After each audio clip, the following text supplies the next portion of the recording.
Dalam nama Bapa dan Putra dan Roh Kudus. Amin. Bapa yang Maha Baik, jadikanlah kami anak-anak-Mu yang penuh berkat, baik di dalam keluarga kami, di lingkungan masyarakat maupun di sekolah. Amin. Dalam nama Bapa dan Putra dan Roh Kudus. Amin. Yuk teman-teman, kita mau buka Alkitab kita di dalam Markus 5 ayat 1 sampai 20. Lalu sampailah mereka di seberang danau di daerah orang Gerasa. Baru saja Yesus turun dari perahu, datanglah seorang yang kerasukan roh jahat dari pekuburan menemui dia. Orang itu diam di sana dan tidak ada seorang pun lagi yang sanggup mengikatnya sekalipun dengan rantai, karena sudah sering ia dibelenggu dan dirantai, tetapi rantainya diputuskannya dan belenggunya dimusnahkannya, sehingga tidak ada seorang pun yang cukup kuat untuk menjinakkannya. Siang malam ia berkeliaran di pekuburan dan di bukit-bukit sambil berteriak-teriak dan memukuli dirinya dengan batu. Ketika ia melihat Yesus dari jauh, berlarilah ia mendapatkannya lalu menyembahnya. Dan dengan keras ia berteriak, "Apa urusanmu dengan aku, hai Yesus, Anak Allah yang Maha Tinggi? Demi Allah, jangan siksa aku." Karena sebelumnya Yesus mengatakan kepadanya, "Hai engkau roh jahat, keluar dari orang ini." Kemudian ia bertanya kepada orang itu, "Siapa namamu?" Jawabnya, "Namaku Legion, karena kami banyak." Ia memohon dengan sangat supaya Yesus jangan mengusir roh-roh itu keluar dari daerah itu. Adalah di sana di lereng bukit sejumlah besar babi sedang mencari makan. Lalu roh-roh itu meminta kepadanya, katanya, "Suruhlah kami pindah ke dalam babi-babi itu, biarkanlah kami memasukinya." Yesus mengabulkan permintaan mereka. Lalu keluarlah roh-roh jahat itu dan memasuki babi-babi itu. Kawanan babi yang kira-kira 2000 jumlahnya itu terjun dari tepi jurang ke dalam danau dan mati lemas di dalamnya. Maka larilah penjaga-penjaga babi itu dan menceritakan hal itu di kota dan di kampung-kampung sekitarnya. Lalu keluarlah orang untuk melihat apa yang terjadi. Mereka datang kepada Yesus dan melihat orang yang kerasukan itu duduk, sudah berpakaian dan sudah waras. Orang yang tadinya kerasukan legion itu. Maka takutlah mereka.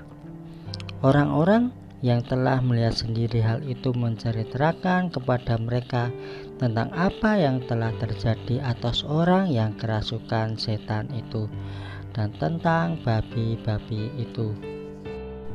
Lalu mereka mendesak Yesus supaya ia meninggalkan daerah mereka.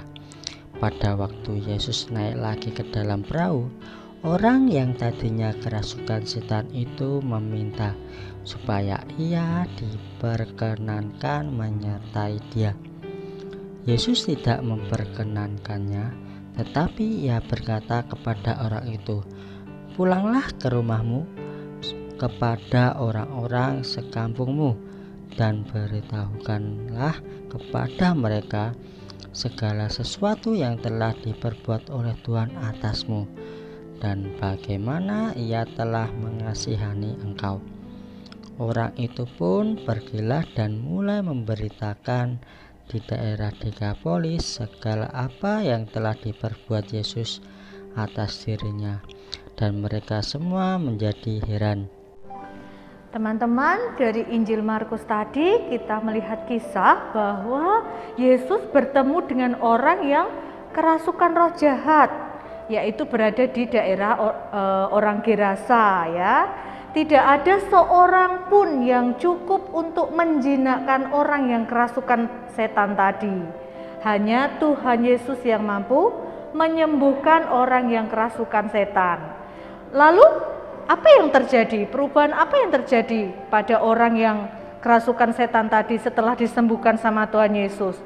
Orang tadi adalah duduk, sudah berpakaian dan sudah sehat, sudah waras.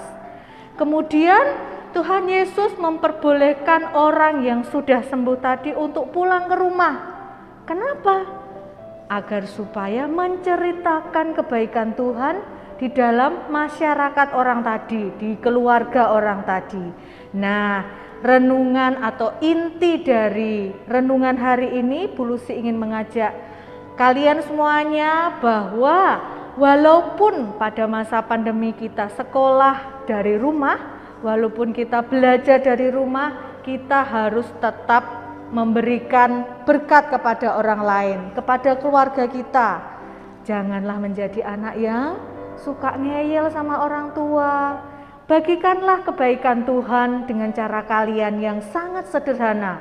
Misalnya membantu pekerjaan orang tua di rumah, menjaga adik, ataupun kalau kalian bisa mengerjakan tugas sendiri, nah bagus itu. Anak Tuhan harus menjadikan berkat bagi keluarga, bagi masyarakat, bagi teman-teman semuanya.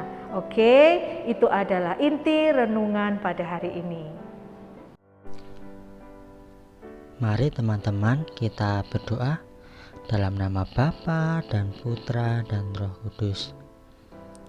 Tuhan, seperti orang ini disuruh pulang ke rumahnya untuk bersaksi, demikian juga kami mau bersaksi kepada keluarga kami, lewat perkataan kami, juga lewat tingkah laku kami.